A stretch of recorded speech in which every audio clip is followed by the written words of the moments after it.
Thank you, everyone. I would like to start by saying that, of course, I don't think that you should be obliged to give a platform to people you disagree with, nor should you be obliged to give a platform to any view, partly because such a thing would be a practical impossibility, but also because of the fact that I don't think you should be obliged to, but I think you should be encouraged to, and indeed, more importantly, you should be free to. Because at the moment, you're not. While a lot of people would like to suggest that the sort of campus bans we've been seeing were a great, victory for democracy. There were people standing up and saying, we won't say this. I'd like to say, was the overwhelming democratic mandate for banning that debate earlier this week? Why, when at King's College, London, when a group of students got together and tried to overturn the ban of Robin Thicke's Blurred Lines, they were resisted by the council turning it to referendum because, I quote, they were fearful it would turn it out to a tyranny of the majority. So I'd just like you to bear that in mind as I make my opening remarks. But I'd like to start by saying that really I find the motion that we've been asked to address this evening a little bemusing, because quite simply, popular ideas aren't really in need of protection, let alone a platform. It's always been the unpopular idea, both throughout history and indeed today, that society most often seeks to snuff out and to censor.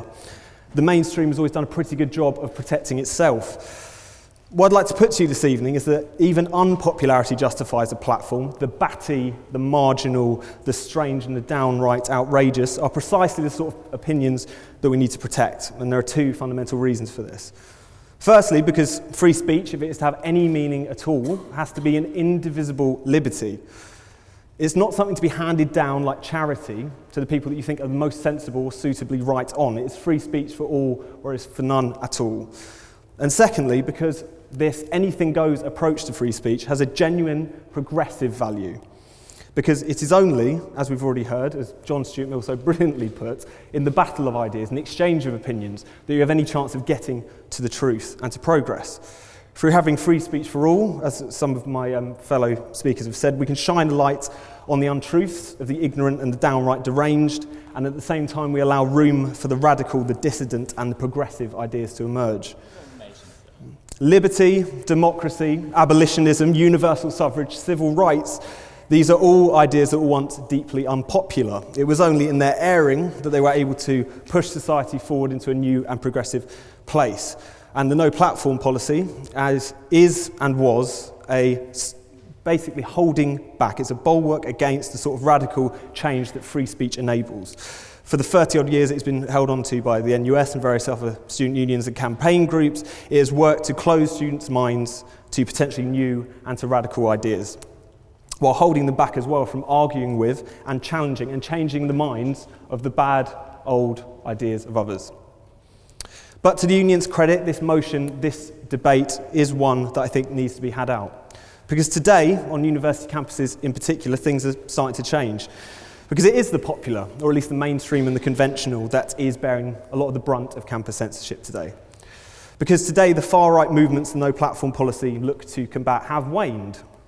The BNP, the EDL, all these other kind of fascistic throwbacks have more or less all been thrown into the dustbin of British political history. And this was not, I might add, because of the no platform policy, because a few student unions decided to not have them down. Not what anyone's been telling you, but politically correct students were never really the BNP's core demographic. It was because of the battle of ideas, of their exposure in the media and the public square more broadly, that they were defeated. Yes, the far right has waned, and as the far right has waned, so too has the no platform policy. Its method has been discredited, it's been rejected by a number of student unions across the country. But the logic of no platform persists, and the right-on cliques that run this nation's student unions have instead turned their gazes on almost any aspect of modern culture they find distasteful. We saw this with the widespread banning of blurred lines. We saw this in the rise of the No More Page Free campaign. And as we've heard so much tonight, we saw this week in Oxford when a debate involving my editor, Brendan O'Neill, who was supposed to be here tonight, was not allowed to take place. All of these instances speak to a very bleak and quite bizarre prospect that we see today.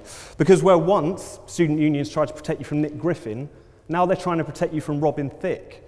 What does that say?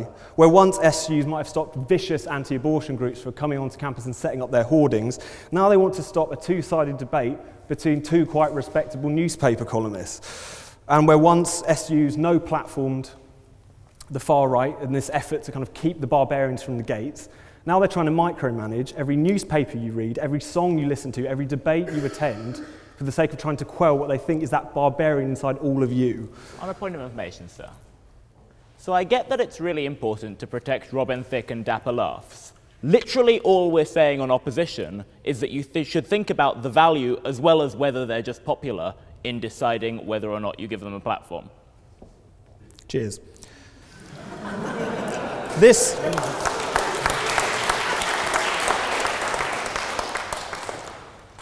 But anyway, this sorry state of affairs, I think, illustrates two crucial points about censorship. First, that censorship, when it goes unchallenged, becomes an unwieldy force. As soon as one form of censorship has been justified, there is no end to where it might go next. Once you chip away at an indivisible liberty, it quickly starts to crumble. And secondly, it demonstrates that, as Thomas Paine wrote in the preface to his Rights of Man, censorship is always more a sentence on the public than the author. Not only does it reduce you to the stature of vulnerable, easily offended children who will easily be won over by a BNP tirade, or perhaps reduced to a quivering wreck by the slightly crass punchlines of one Dapper Laughs, but it also diminishes you all politically.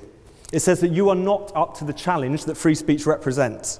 That is, the challenge to test one's own ideas against those of others, and to help ensure that truth wins out over untruth. It says that you're too vulnerable, too delicate to deal with that. On university campuses today, the clampdown on the popular and the mainstream, as we've seen, reflects that student unions and the belligerent campaigners who prop them up don't trust you to engage with the wider world, let alone try and change it. Instead, you should be wrapped in cotton wool, you should be shielded, not only from the batty views of extremists, but from the potentially corrupting influence of everyday culture. I implore you to vote in favour of the motion, but if you'll oblige me, I'd like to ask that you do so with a slight amendment. You should vote in favour of a motion that says, this House believes that any idea should be aired. Because as students and as citizens, you need to confront, test and argue with all ideas, be they popular, unpopular, batty or Dapper Laughs.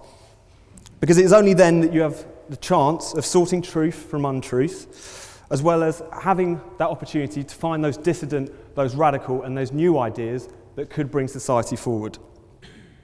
So I implore you, vote for this motion and see it as a vote of confidence in yourselves.